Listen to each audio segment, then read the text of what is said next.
Malls, malls, malls. In China, what do they look like? Hello Internet, I'm Vince with Career China, and today I'm going malling in Beijing to take a look. First stop today is Ginza Mall in Beijing's Dongzhimen neighborhood. Upon entering, we're met with makeup stands. Since my makeup stash already has me looking fabulous, let's head upstairs.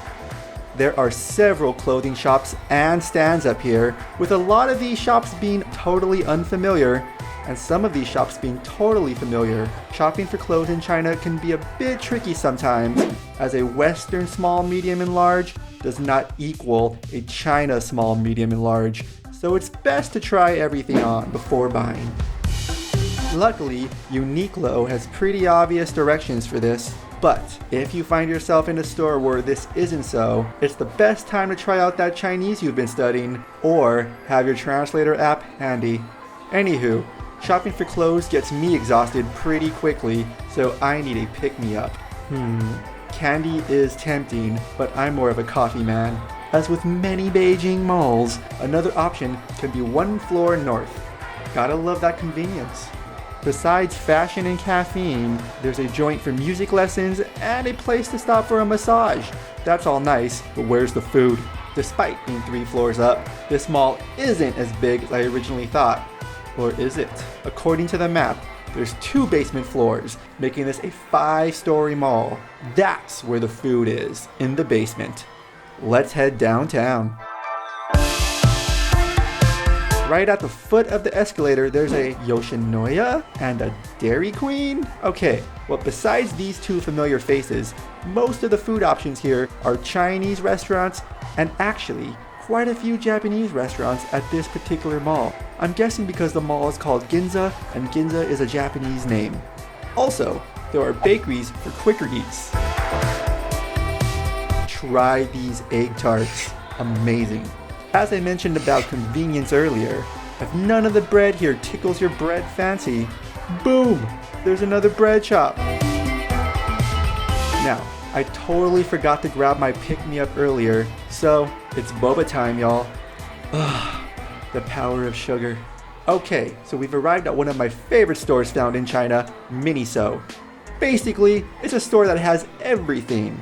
I can find makeup, earbuds, chargers, phone cases, utensils of the non-chopstick variety, totes, water bottles, mugs, storage, lint rollers, Pikachus, multicolored socks, all the toiletries, and stationery.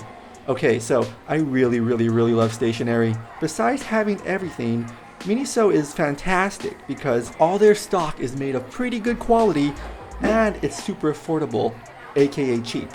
If you are here to teach English in China as an ESL teacher, there is a chance that the center you will work at will be inside a mall similar to this one, and there's a chance that that mall will be connected to a subway station like this one. Again, convenience, baby.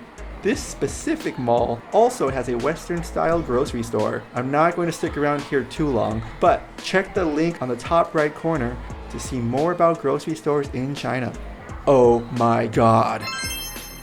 I'm on the first floor, and right before the exit is a little claw machine corner for date nights, China style. The prices include creepy babies, dead bunnies, and these awesome sleeping pups. I'd go for those. One interesting thing I find about malls in China is how sometimes one large mall will be within walking distance of another large mall.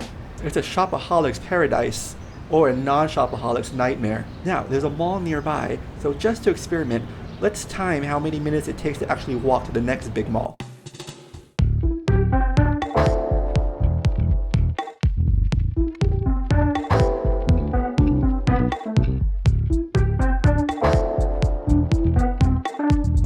And here we are at Raffles City Mall, also in Dongzhimen. This time at the entrance, I'm greeted by jewelry stands and some familiar brand clothing stores right at the base. Looking up, this mall is definitely vertically larger. Let's head up there. Despite being so close, Raffles has some of the exact same shops as Ginza. It also has different stores, such as this awesomely named fitness center, giving the non-lazy alike a perfect place to do their thing. I, for one, am not part of this group. In addition to some more well-known clothing stores, This mall has some restaurants up here and a movie theater. Speaking for myself, every movie theater I've been to in Beijing so far has been within a mall. Grabbing tickets for any movie is super easy, and we cover it here in the video linked on the top right corner.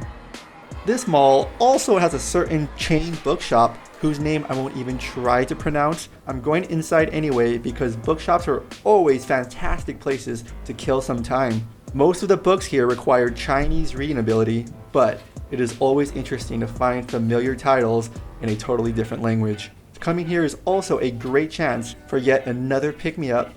Love that coffee. Alright, I'm headed to this mall's basement.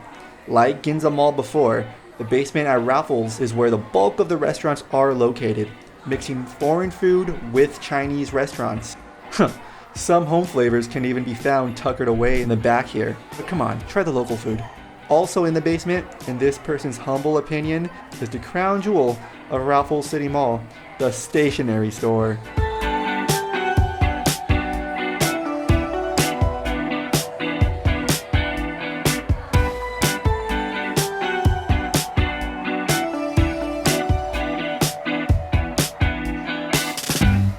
Look at this fuzzy notebook. Now that the stationery break is done, I'm going to cover one more mall for this video. It's somewhat farther, so I'm going to take this bike share here and cycle over there.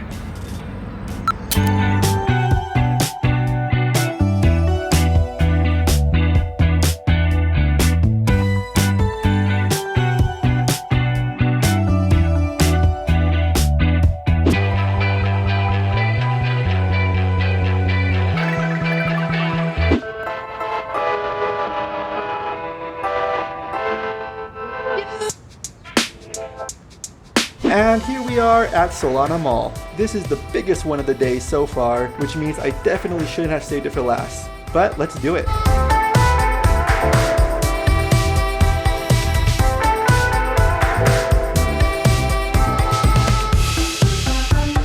Given on how it's set up, this mall is definitely better for general hanging out and chillin' to your heart's desire. It's got more Western and foreign eating options, and the restaurants here are a bit nicer than the restaurants at the last two malls. And being right next to Chaoyang Park, this mall has some great spaces for having some cozy drinks right by the lake. Bring your girl or boy. The first few times I came to this mall, I already thought it was pretty big, and that was before I randomly discovered it had an entire inside area too, easily making it one of the biggest malls I've ever been to in my life. Personally, my favorite shop here is the Lego store. Puzzles eat your heart out. I also like this little balloon stand simply for its awesome name. After 3 shopping centers, my mall day ends with me reaching Solana's ice skating rink, watching the twirlers and skaters in training, and wishing that I had the ability and talent to do the same. Do you have any questions about shopping in China? Or do you have any mall tips of your own? Leave it in the comments below. And be sure to subscribe for more China tips and stories, and visit careerchina.com to get started on your story in China. Alright y'all, until next time.